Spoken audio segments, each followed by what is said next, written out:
Our goal with our homestead is to be as self-sufficient as possible while sticking to a pretty low budget.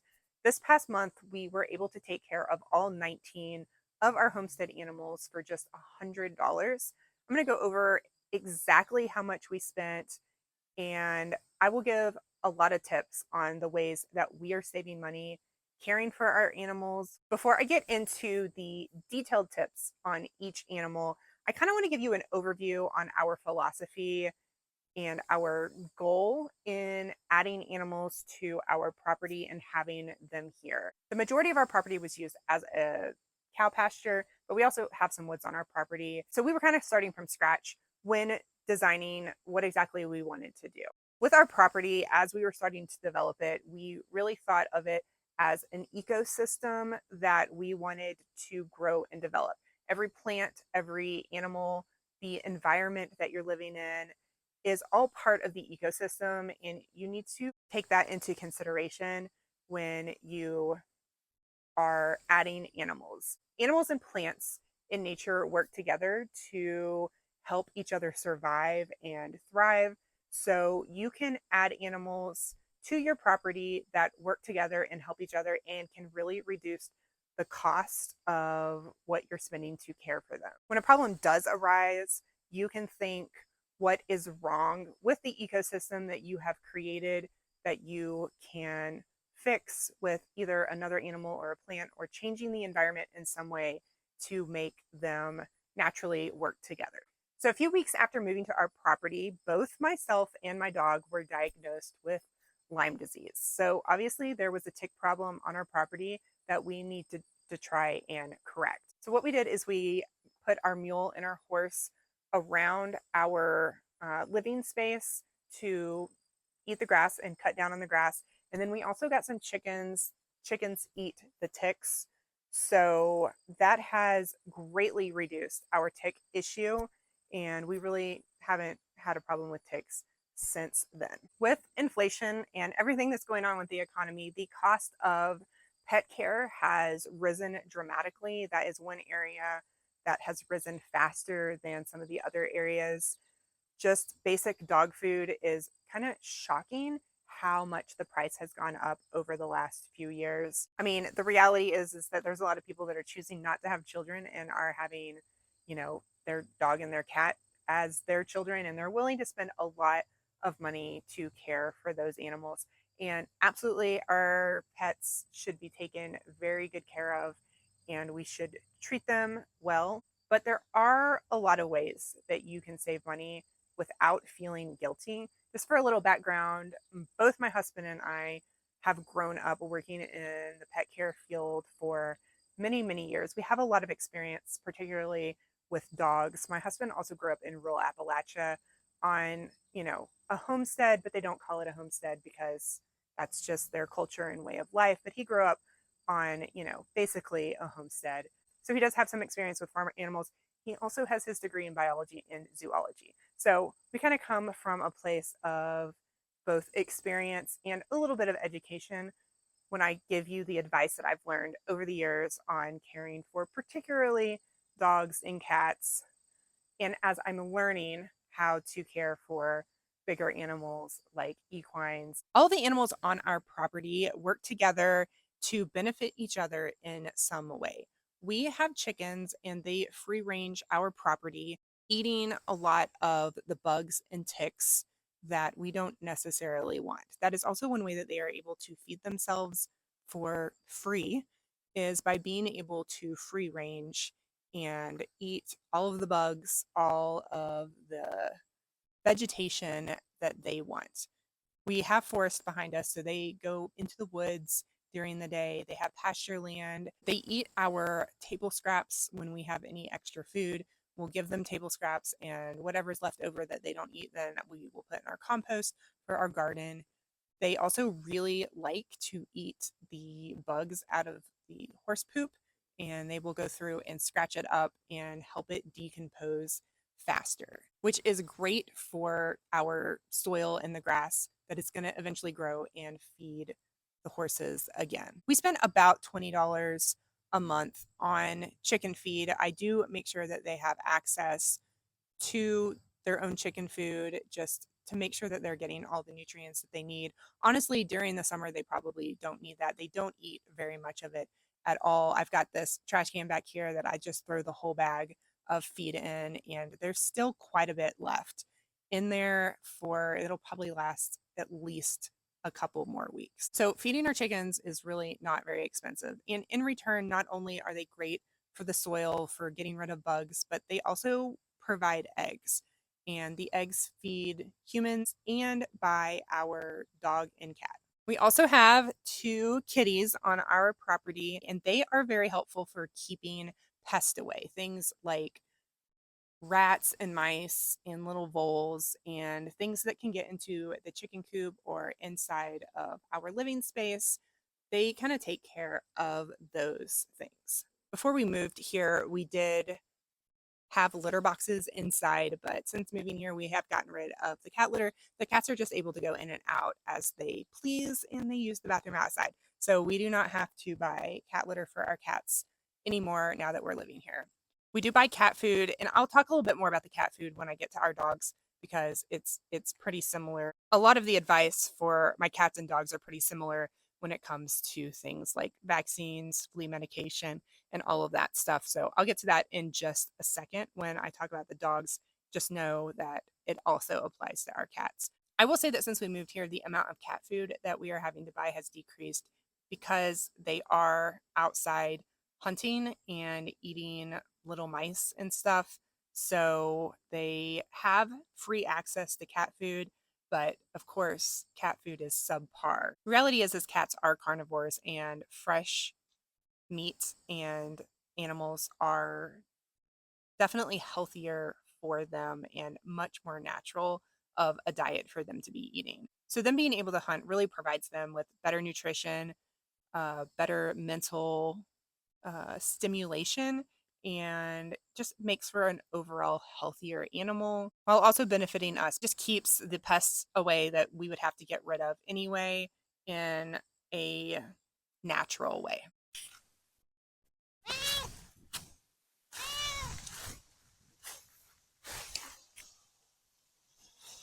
The next animals we have on our property are our two dogs. We have an 8-year-old toy Australian Shepherd named Taboo, and then a 4-month-old collie puppy. Her name is Effie, and we just got her after moving here. We've had her for about a month. So dog food has gotten really expensive, but it's still really important to feed a good quality dog food because when you feed a good nutritious diet to your animal, they're going to be a lot less likely to get sick and have like other problems like skin issues, allergies, just all sorts of health problems can really be prevented by a healthy diet.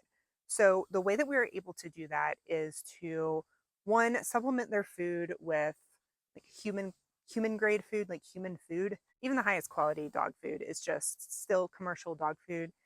And it's just mostly good for your pet, but like real food is obviously better.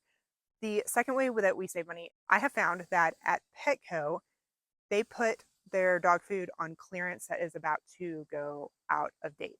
So every month when we need to buy new dog food, I go to Petco, and we have done this all over the country. We have lived in Florida, we've traveled across the country. This is true at every single Petco that I've ever been to. They have really good deals on clearance pet food. You can get super high quality food, like food that is generally like $80 a bag for, at least half the price. We do the same thing for our cat food. We just go to Petco and look for the clearance food items that are just barely out of date or are about to go out of date, and that is the food we buy that month. It's also good for your pet to have a variety of different types of food in their diet. They can have some stomach upset when you're switching to a new food if they're used to eating the same thing all the time. So we usually switch it over a couple day period, just mix the food, half and half for a couple days as we're switching it. But our animals are used to changing dog food often, so their stomach really isn't sensitive to it. I thought that I would take you shopping with me at Petco this month so you can see exactly what dog food and cat food I find on sale here. But first, we have to stop at the adoptable kitty section to play with the little kitty that's up for adoption.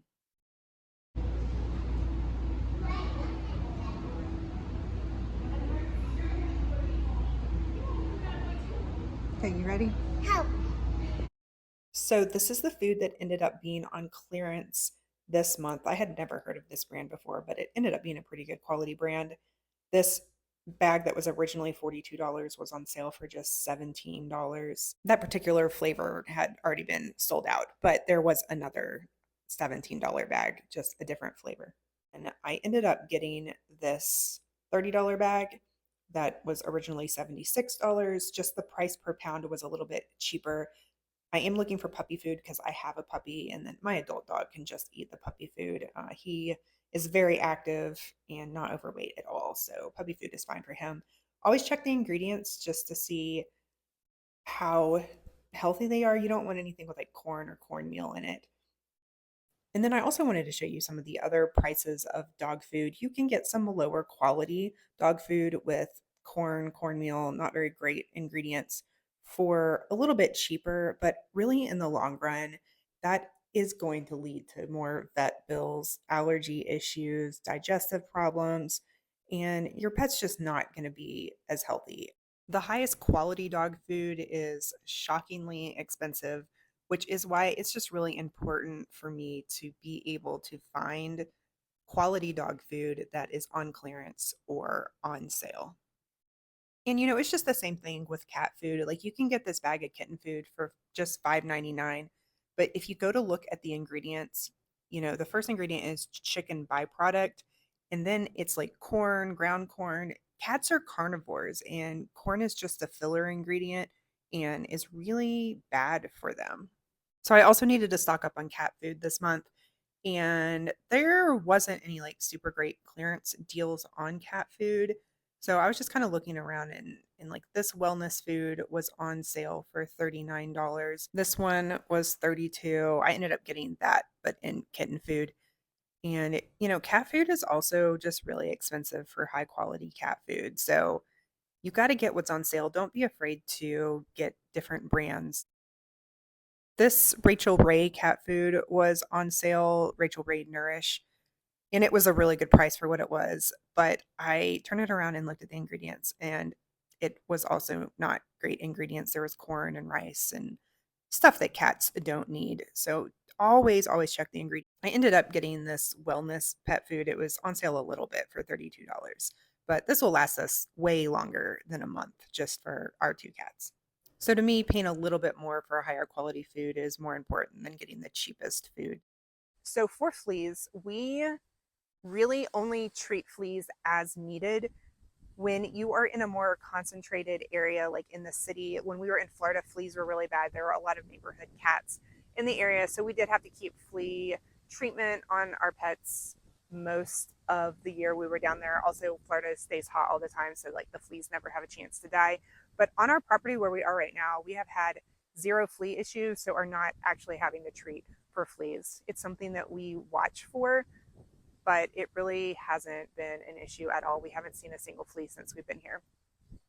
And that's just because there's not any other animals in the area that are carrying fleas. You have to remember that you don't want your pets to have fleas, but also flea medicine is poison and it's really not great for your pet. It's better than like a flea infestation, and you don't want fleas in your house and stuff. If you don't have to treat for fleas, then don't. It really is dependent on the area that you're living in. There are also cheaper alternatives to preventing fleas than just the expensive topical medications that you get at your vet. There is a product called Wondercide that I will link below that we have used before.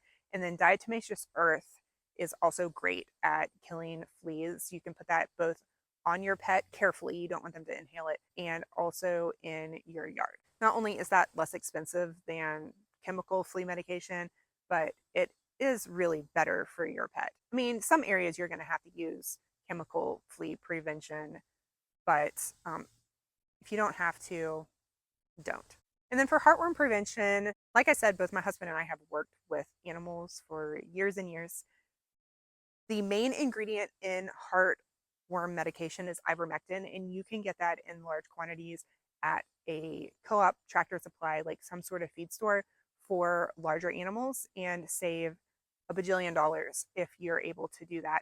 I'm not going to tell you the dosage or the amount because it is something that does require a lot of background knowledge.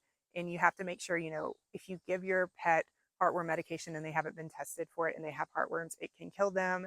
So you want to make sure that your pet doesn't have heartworms, and then the dosage needs to be correct. So I'm not going to give any of those detailed information. But for us, what we do for heartworm prevention is we use ivermectin from the feed store. There's also a lot of ways to save money on vaccinations. We do our vaccines ourselves just for like the combo shots.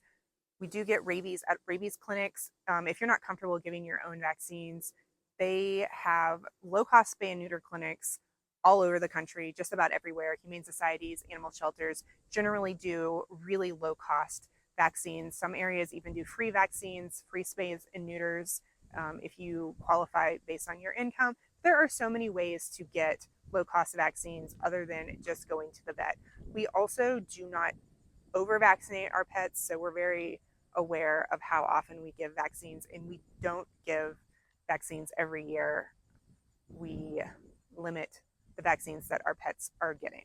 And then just another little side note, if you have a friend that is a vet or a vet tech, that can be very beneficial in getting any type of medication, antibiotics, or anything that you might need without having to pay a large vet bill for a full workup. We're animal people, so most of our friends are animal people too, and we have a lot of friends that are vets, vet techs, and just have a lot of knowledge about animals that even if we don't know something, we generally have somebody that we can call and be like, hey, what do you think?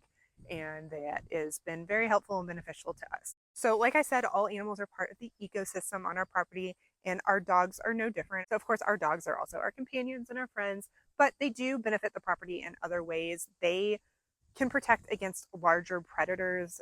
Just having a dog on your property is usually a pretty good deterrent for like foxes, coyotes, and black bears. They are actually pretty avoidant animals, and they will avoid confrontation with a dog most of the time. So our dogs just keep all of those predators off of our property, even though they wouldn't do anything to them. It's just having them here is helpful. They bark, so they protect the chickens, they protect our cats, they chase away, raccoons and possum, just any larger animal that might come in and just be a nuisance. They're also both herding breeds, so they actually are really good babysitters for our 1.5-year-old. They will follow our kid around and kind of make sure that they're not wandering off too far and stay right with them. So they're also a kid's best friend. We do not pay for any type of grooming on our dog or our cats. I cut their nails, I can brush them, shave them. We have equipment to do all those things, cleaning out their ears. We make sure that they have chews for their teeth to keep their teeth clean. They actually eat horse hooves when we do have the horses' hooves trimmed. Horse hooves are a great dog treat for them to chew on, and they absolutely love it.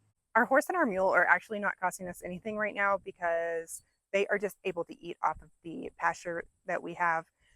This winter, we will have to spend some money to buy hay for them, but that's probably going to be about $60 a month to feed them during the winter. We live in an area with lots and lots of hay fields, and we can get hay from our neighbor behind this fence. He bales his own hay, and he charges $30 for a huge bale of hay. We're thinking we'll need 2 of those a month at $60. So $60 a month more to feed the horses during the winter. They do have a salt block that we bought, but that seems to be lasting them a very long time. Every few months we'll buy a salt and mineral block. We do have to have a farrier come out every 8 weeks to do their hooves, but Asher is learning how to do it. He's having the farrier teach him. So eventually that is going to be something that we will be doing ourselves. It is $120 every time the farrier comes out. Both of our equines are rescues. One of the goals of having our homestead is to be able to have a little bit of extra money to care for rescue animals. Our kitten was also a rescue. We found him not long after we moved here. One of the reasons why we live so frugally is so that we do have a little bit of extra money to be able to care for these animals. But in return, they are providing us with more than just companionship. I like to joke around and say that our equines are our eco-friendly lawnmowers because we have not actually had to mow our property at all. We let them go up around our living space and they keep it mowed for us. And so we have not had to mow our property one time. And then they are clearing out this pasture land. So it's not even been an issue. That actually saves us quite a bit of money on mowing and time. That is more than worth what we're paying for them. Their poop is great for our compost, which we can put in the garden next year and will help provide food for us. Their poop also houses bugs, which is great for the chickens to eat, and also like refertilizes our property. They are also useful for other things, like if we ever wanted to ride them or do work with them around the property. They're very strong. We have, a mule. He can pull a lot of weight if we really wanted to ask him to. But right now, we're just happy with him mowing our yard. While the month to month expenses of caring for all of our farm animals is really low, it is also still really important to have money in savings for emergencies. When we first brought our horse home, she was really, really sick, and we did have to have an emergency vet come out because she was snotty and coughing and just had a really bad upper respiratory infection, multiple infections when they did blood work. That cost us $500, but it was $500 that we had in savings that we have for our animals in case they need any type of emergency care. And then the initial cost of adding an animal is something to consider. When we first brought our horse and mule home, we had to put up fencing, which cost us about $1,000.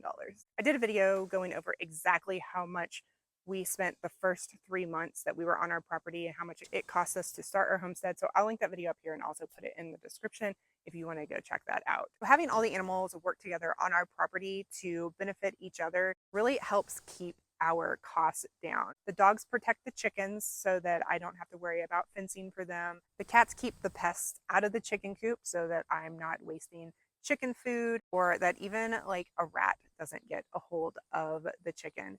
And in return, the chickens provide eggs that can feed the dog and the cat and also help to eat the ticks in the area so that there are fewer pests on the dog and the cat. Horses poop on our property that also provides food for the chickens, which in return, the chickens scratch the poo and help refertilize the pasture land so that there is high quality grass for the horses to eat. I can in return use a lot of the fertilizer from the horse and the chickens to fertilize my garden, which is going to feed us, but I'll also have scraps left over that I give to the chickens in order to help feed them. Being able to create a functioning ecosystem and live in our environment kind of the way that like nature intended has been a really cool experience. We will slowly begin to add more animals to our homestead that we think will fit into this ecosystem that we have created, and so that we are able to keep the costs down. That will benefit us, they'll benefit the other animals on the property, and I'm really looking forward to seeing how it evolves in the future. If you would like to see how we afford our homestead just in general, check out this video right here. You can let me know in the comments below what your best cost saving strategies are for caring for your animals on a budget. And as always, thank you guys so much for watching.